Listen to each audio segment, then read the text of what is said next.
প্রিয় ভাই, আজকে আমরা ইলাহ শব্দের ব্যাখ্যা করব। আমরা মুসলিম। মুসলিম হতে হলে কালেমা তাইয়্যিবা, কালেমা শাহাদাত পাঠ করতে হয়। কালেমা তাইয়্যিবা হচ্ছে লা ইলাহা ইল্লাল্লাহু মুহাম্মাদুর রাসূলুল্লাহ। আল্লাহ ছাড়া কোনো ইলাহ নাই। মুহাম্মদ সাল্লাল্লাহু আলাইহি ওয়াসাল্লাম আল্লাহর রাসূল। এরপর আসে কালেমা শাহাদাত কি?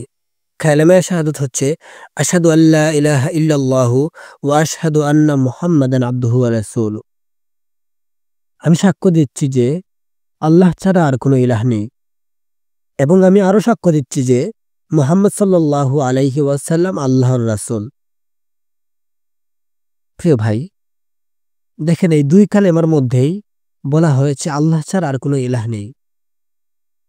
এবার আমাদেরকে জানতে হবে ইলাহ শব্দের অর্থ কি।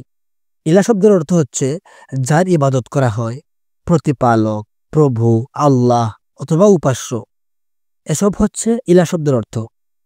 ইলাহ শব্দের ব্যাখ্যায় মাজমুউল ফতোয়ার 10 নম্বর খণ্ডের 257 নম্বর পৃষ্ঠায় ইবনে তাইমিয়া রাহিমাহুল্লাহ বলেন, আল ইলাহু হুয়াল্লাযী ইউতাউ ফালা ইউসা হাইবাতান লাহু ওয়া মাহাব্বাতান লাহু ওয়া রাজাআন লিসাওবিহি ওয়া খাউফান মিন ইকাবিহি ওয়া হাযা হুয়া দ্বীনুল ইসলাম।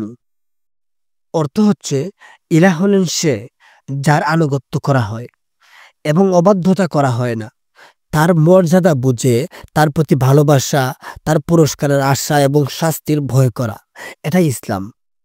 এখানে ইউতাউ ফালা ইউসা, যার আদেশ মান্য করা হয়, এই অংশে স্পষ্ট হয়ে যায় যে ইলাহ শব্দে বিধান মানা, হুকুম মানা, শরীয়ত মানা এর অন্তর্ভুক্ত। তাছাড়া কিতাবুত তাওহীদে মুজাদ্দিদ আব্দুল ওয়াহাব তামিমি রাহিমাহুল্লাহ বলেন, মান আতাআল উলামা ওয়াল উমারা ফি তাহলিলি মা হাররামা আল্লাহ আও তাহরিমি মা আহাল্লাল্লাহ ফাকাদ ইত্তাখাযাহুম আরবাবাম মিন দুনিল্লাহ। অর্থ, যে কাজ আল্লাহ তাআলা হারাম করেছেন তা যদি কোনো আলেম অথবা শাসক হালাল করে দেয়, অথবা যে কাজ আল্লাহ তাআলা হালাল করেছেন তা যদি কোনো আলেম বা শাসক হারাম করে দেয়, আর কোনো ব্যক্তি যদি ওই আলেম অথবা শাসকের অনুসরণ করে, তাহলে সে ওই আলেম বা শাসককে রব হিসেবে গ্রহণ করলো। সেম কথাটা হাফেজ ইবনে কাসির রাহিমাহুল্লাহ ইত্তাখাযু আহবারাহুম ওয়া রুহবানাহুম আরবাবাম মিন দুনিল্লাহ এই আয়াতের ব্যাখ্যায় বলেছেন। এই আয়াতের অর্থ হচ্ছে তারা তাদের পণ্ডিত ও সাধুদেরকে আল্লাহর পরিবর্তে রব বানিয়ে নিয়েছে। এখানে পণ্ডিত ও সাধুয়ের মাধ্যমে উস্তাদ অথবা পীর মাশায়েখ বড় আলেমদেরকে বোঝানো হয়েছে।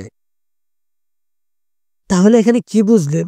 আল্লাহ তাআলা যা হারাম করেছেন তা যারা হালাল করবে তারা ইলাহ অথবা আল্লাহ হতে চাইবে, হোক সে বড় আলেম, হোক সে শাসক, হোক সে বড় শায়েখ মাশায়েখ। মোট কথা, সে আল্লাহর হুকুমের বিরুদ্ধে যদি আরো কোনো হুকুম দাঁড় করায়, তাহলে সে একজন আল্লাহ হতে চায় অথবা সে একজন ইলাহ হতে চায়। প্রিয় ভাই, একটু দেখুন তো, আল্লাহ তাআলা হারাম করেছেন, আমরা হালাল করেছি, এমন বিষয় আছে কিনা? মদ হারাম, কিন্তু মদের লাইসেন্স কি দেওয়া হয় নাই? আরে ভাই, লাইসেন্স ইংরেজি শব্দ, লাইসেন্সের বাংলা শব্দ হচ্ছে বৈধ করে দেওয়া, আর বৈধ এর আরবি শব্দ হচ্ছে হালাল করে দেওয়া অথবা জায়েজ করে দেওয়া। তাহলে বলেন, মদের লাইসেন্স মানে মদকে হালাল করে দেওয়া হয়েছে কিনা? এরপর আসুন, জিনার লাইসেন্স দেওয়া হয়েছে কিনা? জিনা কোথায় হয়? পতিতালয়ে হয়। তাহলে আপনি বলুন, পতিতালয়ের লাইসেন্স দেওয়া কি হয়েছে? হয়েছে কিনা? তাহলে আপনি বলুন, পতিতালয়ের লাইসেন্স কি দেওয়া হয়নি? অবশ্যই হয়েছে। এখন তো আবার পতিতালয়ের মহিলাদের ইনকামকে রাষ্ট্রীয় বৈধতা দেওয়ার জন্য পায়তারা চলতেছে। তাহলে আপনি বলুন, সালাফদের কথায় যারা আল্লাহর হুকুম পরিবর্তন করলো, তারা ইলাহ বা আল্লাহর জায়গায় চলে গেল কিনা? যারা এসব আদেশ মানতেছে বা মন থেকে ভালোবেসে গ্রহণ করেছে, তারা আল্লাহ ব্যতীত অন্য কাউকে ইলাহ বা রব মানল কিনা? মনে রাখবেন, যারা আল্লাহকে রব মানবে তারা অন্য কাউকে রব মানা জায়েজ নাই। যদি আল্লাহকে রব মানতে চায়, আবার শাসককে খুশি করার জন্য শাসকের আইনও মানতে চায়, তারা কাফের। কারণ ইসলামে এক আল্লাহকে গ্রহণ করার পর অন্য আল্লাহ গ্রহণ করার সুযোগ নেই। যেমন আল্লাহ তাআলা নিজেই বলেছেন, ওয়ামান লাম ইয়াহকুম বিমা আনজালাল্লাহু ফাউলাইকা হুমুল কাফিরুন। সূরা মাইদা আয়াত নাম্বার ৪৪। যারা আল্লাহ যা নাজিল করেছেন তা দ্বারা বিচার করে না, তারা কাফের। আল্লাহ আদেশ করেছেন, যদি কোনো পুরুষ অথবা মহিলা জিনা করে, যদি সে বিবাহিত হয় তাহলে তাকে রজম মেরে পাথর মেরে হত্যা করতে হবে। আর যদি তারা অবিবাহিত হয় তাহলে তাদেরকে বেত্রাঘাত করতে হবে। কিন্তু আমরা দিলাম কি লাইসেন্স, আমরা দিলাম কি জিনার বৈধতা, আমরা দিলাম কি মদের বৈধতা। তাহলে বলেন, যারা আল্লাহর হুকুমকে পরিবর্তন করে ফেললো তারা মুসলিম থাকলো কিনা? আল্লাহ বলেন, ওমাল্লাম ইয়াহকুম বিমা আনজালাল্লাহু ফাউলাইকা হুমুল কাফিরুন। যারা আল্লাহর হুকুমকে পরিবর্তন করলো তারা কাফের। এরপর আসুন আল্লাহ রাব্বুল আলামিন অন্য আয়াতে বলেন, ওয়া ইলাহুকুম ইলাহু ওয়াহিদ লা ইলাহা ইল্লা হুয়ার রহমানুর রহিম। সূরা বাকারা আয়াত নম্বর 163। তোমাদের উপাস্য তো কেবল একজন, তিনি ছাড়া আর কোনো হক ইলাহ নাই, মানে সত্য ইলাহ নাই। তিনি পরম দয়ালু, অতিশয় করুণাময়।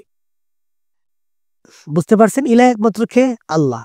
ইলাহ একমাত্র আল্লাহ, এছাড়া আর কেউ আদেশদাতা বিধানদাতা নাই। আল্লাহ আবার বলেন, ইন্নানি আনাল্লাহু লা ইলাহা ইল্লা আনা ফা'বুদুনি। সূরা তাহা আয়াত নম্বর 14। নিশ্চয়ই আমি আল্লাহ, আমি ছাড়া কোনো উপাস্য নেই, সুতরাং তুমি আমার ইবাদত করো। তো প্রিয় ভাই, কি বুঝলেন? আল্লাহ ছাড়া যে সকল মানুষেরা আল্লাহর হুকুমের বিপরীত হুকুম দিবে তারা মুসলিম নাকি কাফের?